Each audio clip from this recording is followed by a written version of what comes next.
I hope this is a nice, enjoyable rumination, because this was a nice, enjoyable episode, although I do think it succeeds partially in spite of itself. Some of the episode's a little bit too obvious, and I don't know. The final send-off between Kira and Gamora felt like it should have been more powerful, more impacting than it actually was.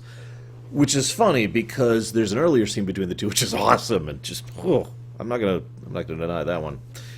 Yeah, there was originally an idea in this episode where they were going to have Entek be a recurring character. Did you believe that?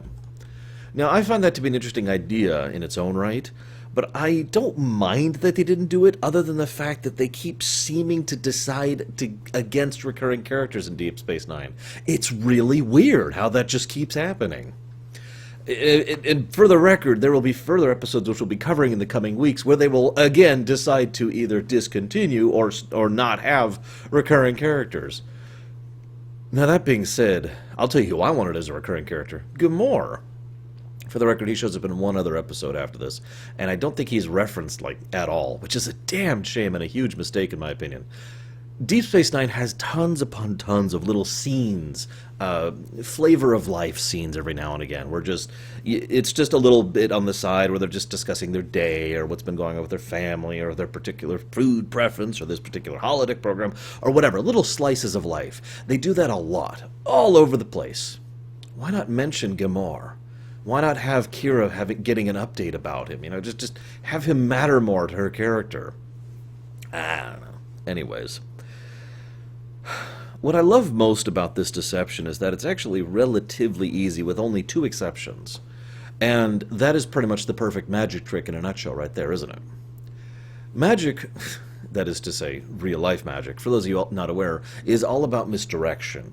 It's all about controlling what the audience sees and where they're looking so they don't see where they're not.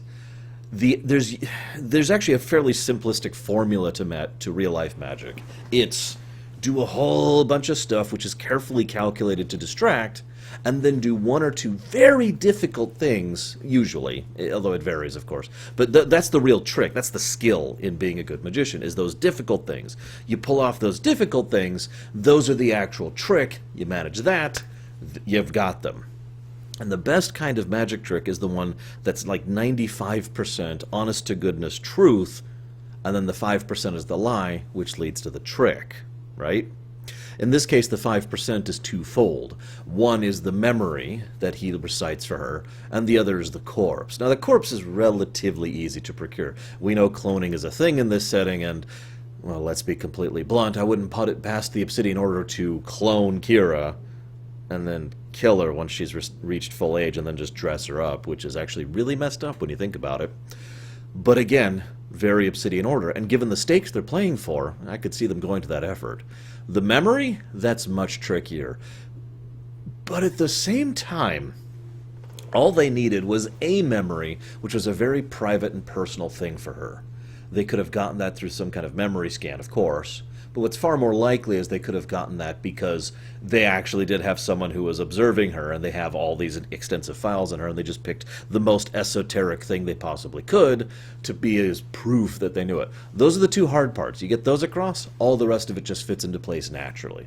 Little cosmetic surgery, that's a joke. One guy who's like, oh yeah, I recognize you. That's nothing. That guy could be completely unaware of the significance of his invasion. You could just be like, hey, here's some latinum. Go say this to her. Okay.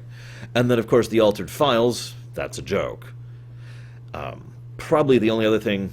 I can't even say this with a straight face. The only other difficulty would be abducting her from, Bajor and getting her to Cardassia, with no one noticing, except for the fact that she vanished. Except we know how good Bajoran and Starfleet security are, so... Anyways. Towards the beginning of the episode, Kira is very anti-holodeck. I'm going to talk about that very briefly before we continue talking about the episode proper, because I love that idea. Some people disagree with me on this, but a discussion I've had in real life is that if holodecks were real, there would be people who wouldn't like them. Now, you might be like, hang on, how could you have that discussion involving real life? Well, because it's the same concept as many other concepts. Organic food. is really all I need to say about that. But I do have a more practical application of that. The idea of unified construction, standardization. I've done a whole lore week talking about the concept of standardization. And the idea if that 5 companies all produce the same engine, there would still be variances. There would still be preferences. Some people would say, well, I prefer this engine because such and such, because it's more natural, or because it's more expensive, or because it's cheaper. People have preferences. Sometimes those are designed with good intent and significant purpose behind them, and sometimes they just kind of are. That's just nature. Which brings me to the holodeck thing. I love the idea that there are people who do not prefer using holodecks, despite the fact that, aside from the Enterprise D, holodecks are actually exceptionally safe, extremely awesome, incredibly malleable tools for both entertainment, education, study, science, experimentation, and a grillion other things I can't even think about. The holodeck is kind of the ultimate omni tool, to a degree that's kind of insane when you really think about it. Granted, I do think too many writers treat the holodeck as magic, that you could just program in some variables and it just perfectly emulates things. I don't think it should work that way, but then again, that's the world builder in me thinking. But even the world builder in me sees the value and potential of something like a holodeck. I mean, you realize that with a holodeck you could literally customize your own interface, right? As in completely customize. To the point where I want such and such to happen. You could basically set up a script file or a batch to, I do this with my thumb, and if I do that, I want such and such to happen, right? I mean, you guys have played Skyrim, right?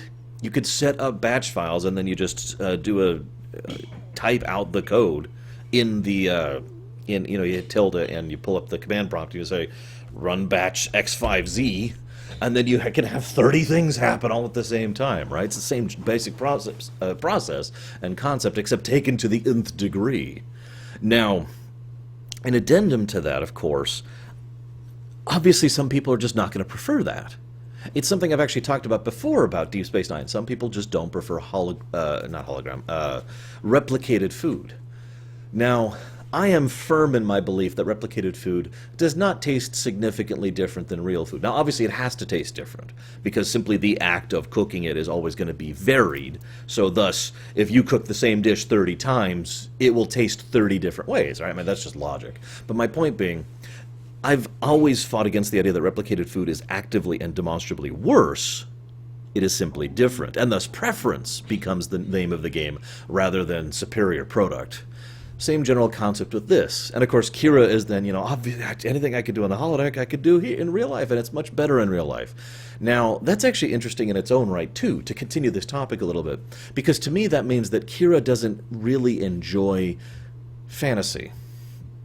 Now, I know that sounds like a weird thing, but it's fully understandable. I know people in real life who don't enjoy fantasy. And I don't just mean fantasizing, I mean fantastical elements, mages or psionics or warp drives or whatever, right?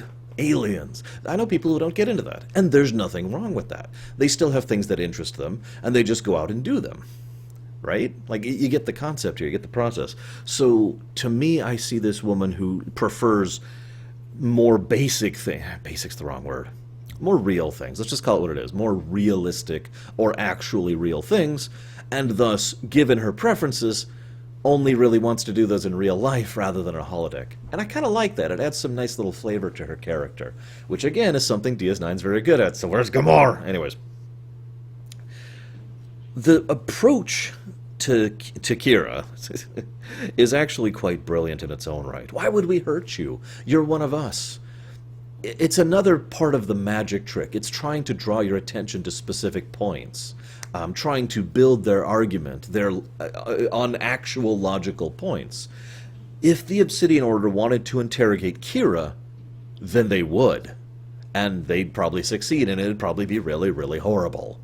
If the Obsidian Order wanted to, go to all this trouble in order to convince her she's an agent, in order to use her as a double agent, they have other methods of accomplishing that too, which are far less kind as well. We know reprogramming is a thing. We've seen it in TNG with the Romulans, and you can't tell me the Cardassians can't do the same stuff. So, why bother with all this? And at every point in time, Entek is tolerant, understanding, patient. He's constantly trying to push his agenda, but does so in a very, like, almost passive way. In other words, rather than, to use a physical analogy, rather than shoving the point, he just maintains a consistent pressure here. Now, a consistent pressure, for those of you not aware, is far more difficult to resist than a sudden pressure. Even if the sudden pressure is much stronger, you are more capable, physically, mentally, emotionally, of dealing with that, whether it is a physical, emotional, or mental pressure. Because, hurrah! But consistent, think of it like a, well, I shouldn't say that. Think of it like a rock in your shoe. I've used that analogy before. It's there, and presume for a moment you can't do anything about it, because the analogy isn't perfect. But you're walking along, and this walk might be the best walk ever, but that tiny little bit of added pressure, which just isn't going away, just gets worse and worse and worse, and your ability to deal with it, your ability to push back against that, just degrades over time. Then you add in the final 1-2 punch, which is Gamor. And Gamor is, I know this sounds horrible, but Gamor is very human. He's very natural. He's very emotive. He comes across as someone who is legitimate and genuine, which is important because Entek does not. Entek's, at no point in time does Entek sound like a genuine person. He sounds like an operative, and he does this consistently. Gamora, by contrast, absolutely sounds like a genuine person, and it's almost too overt, the difference in the acting style between the two guest stars. By the way, credit to both, although I really like the guy who plays Gamora. And of course, the second punch of the 1-2 punch, why would I put all this, he says, he hits her with the logic bomb. Why would I do all this just to get to you? He gives her the memory, he shows her the corpse. And then he walks away from it. Just bam, bam, bam. And we see how much this affects her. Her face. Credit to Nana Visitor, by the way. She has a form of claustrophobia and had to deal with that with basically this on her face. And I have a very minor form of claustrophobia myself. And I have to admit that would probably get to me after hours of shooting and trying to act. I always have a great deal of respect for actors who can act with a bunch of Play-Doh on their faces. And I don't mean that in a derogatory way. Quite the contrary, but I know how hot and unpleasant and itchy and tiring and difficult it is to wear these cosmetics and prosthetics and still act. So huge props. Anywho, so her face, she looks so lost, so shocked, so uncertain, so that you could just see this. She's not moving, but you can see the swirl of emotions. And the camera angle's perfect. We just got this nice close-in on her. We got Entek. Entek is ordered away. Gamora comes in. Are you okay? And then she goes over to the mirror, smashes the mirror, and just freaks out and finally just breaks down, sobbing. And Gamora, holding what he believes to be his daughter in his lap, you could just see the grief and regret and guilt on his face. I'm a selfish old man. I am so sorry. We need to get you out of here. That moment, that's the one that hits me. That was so powerful and so masterfully acted and so brilliantly blocked and presented and recorded and directed and everything. I will get you out of here. You do that for me? Absolutely. I love that. This is another reason I wanted Gamora and Kira to have more interactions in the future, because I legitimately believe a real bond was formed between Kira and Gamora over the course of this episode. And, I mean, we kind of see that when he comes back. It's just, it would have been nicer having stuff in the interim. See, the thing is, the only thing that matters, I've said this so many times, the only thing that matters in planning a operation, whether it's criminal or security or infiltration or hacking or defense or layout or military or economic, it doesn't matter. All plans really boil down to the same base core principle. What's it worth to you? All that matters is the significance of the value of the goal, because the greater the value of that goal, the farther you're willing to go. Speaking as someone who's worked as a white hat for a brief period of my life, back when I was a network engineer, for those of you who don't know what I mean, that's just someone who helps defend against security invasions. Really minor stuff. But one of the biggest things I learned about, I was very low tiered. I'm not trying to brag. Sorry, I just realized. Not trying to brag. I was an idiot. Moving on. One of the biggest things I learned was that there is no such thing as absolutely secure. defenses exist to keep out the innocent. And that's a pretty accepted common trend of everything about human society. But the other layer of that is what I just mentioned.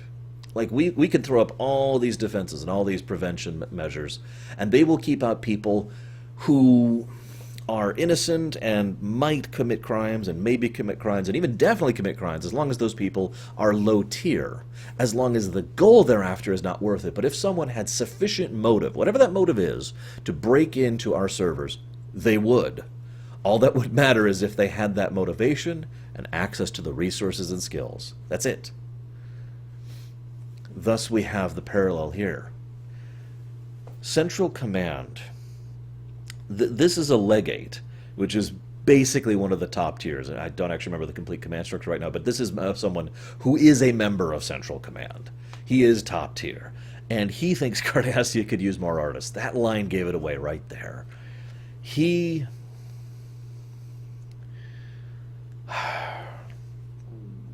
is, they don't say this outright, but I always got the impression that he was one of the biggest linchpins of the dissident movement. A movement we've actually heard about before, in Profit and Loss, I believe, with, I can't remember her name, Cardassian love interest, who was actually a really cool character, I just can't remember her name, and Quark. Funnily enough, Garak was in that episode too. I'll discuss that later. Don't worry, I'm not forgetting Garak. Anyways. So, we've heard about the dissident movement before. We know that there is opposition to the totalitarian regime, and we have semi-recently gotten an insight into why that is. Tribunal. Tribunal probably did the best job of showcasing how messed up the Cardassian Union is on a day-to-day basis, whereas Duet showed how messed up the Union is on a more long-term basis. And between these two things, of course there's going to be dissidents. But a legate of Central Command being involved? More than anything else, that emphasizes just how far the dissident movement has gone. Keep that in mind, okay? Also, again, I feel like he is one of the linchpins of this order. And if they reveal a member of Central Command being a member of the dissidents, that is a huge victory for the Obsidian Order. Like, ridiculously huge. They will get so much more leeway and granted access to everything that they currently don't have as a consequence of this. This is playing for the biggest stakes. This is basically the Obsidian Order making a power play to take over the Cardassian Union. Hence, the goal, and all that thing I mentioned earlier, is very high tier. They are very motivated, and thus willing to go to the extensive operations they do in this episode to accomplish this. Now, having said that, I have one quick note before I switch over to talk about Garak. I already mentioned the wonderful scene. I have a note here that I forgot to mention. I love the fact that this very human, very emotional connection happens between a Cardassian legate of the Central Command and Kira Nerys. There's a wonderful poetry to that. It's not like she isn't aware that there are good Cardassians. She has known this already, encountered this already. But to have this deep and personal of an emotional connection, that's awesome in its own right. And in fact will probably lead to, most likely leads to certain things in the future, with a certain young Cardassian woman in the future, which, that's just theory, but I'd like to think that this is part of the stepping stones in that particular progress. Now, let's talk about Garak. So, Garak's like, hey, the Obsidian Order took Kira. Just letting you know. Then he goes out of his way to say, oh, I'm not going to help you. I'm not going with you. Of course not. And then they extort him into it, and he's like, okay, fine, I'm being forced into it. However, I will do nothing to help you out. If anything goes wrong, oh, excuse me, yawn attack. Ugh. If anything goes wrong, you're on your own. I'm pretty sure most of all of that is actually a damned lie, and a very Garak way of doing things. The only question is why, for me. Now, first of all, what do you guys think? How much of what he says do you think is truthful and not? Obviously, he is aware of Kira's situation. I have a theory of connecting threads here. Garak is smart. Duh. Garak is connected. Duh. Garak is very pragmatic and a tremendous loyalist. All of these facts have already been established as of now in Season 3, and will be reinforced in the future. And when I say loyalist, I don't mean to the Order or to the Union, but to Cardassians. He is what is usually referred to as a true patriot, someone who really does believe in his people, not just a flag. So, the last time this came up, he shot a Cardassian with the other gun. Not his. He didn't have a second gun. Everyone pointed that out to me. He shot a Cardassian and killed him in order to help the dissident movement because of love of Cardassia. Remember that? I think the reason he found out about Kira is he's been keeping tabs on Gamor. And when he found out about her and the connecting information, that led him to backtrack to find out that Kira was there and missing. So he thinks about this. Now here's my theory. As ever, I would love to hear your guys' theories why Garak does all the things he does in this episode. But let's look at the facts real quick before I get to my theory. He tells them overtly, hey, Major Kira's missing. I've got information on her. Then he is like, oh, I'm not going to help you, and allows them in a very smooth and frankly simplistic way to push him into helping. And then, again, insists, I'm not going to help you at all, making sure he's making as much of a fuss as publicly as possible. Then they get there, and he talks their way through the two Galors, quickly, efficiently, and brutally. Then they get to the planet. He helps them get out of here. He has a few back and forth between Entek and shoots Entek to death. Then he gets them out. Now, what's the benefit of all of these actions? Well, funnily enough, I think Garak is playing all sides here, both pragmatically and because of love of Cardassia. Let's look at this for a second. If he goes along with this and things go particularly badly, he helps the Order, and in so helping the Order, betrays his friends and all that, and it leads to Garak, being in better standing and being able to walk out of this. Now, I don't think that was his plan in any sense of the word. I think that was backup plan, the worst case scenario plan. So we got that.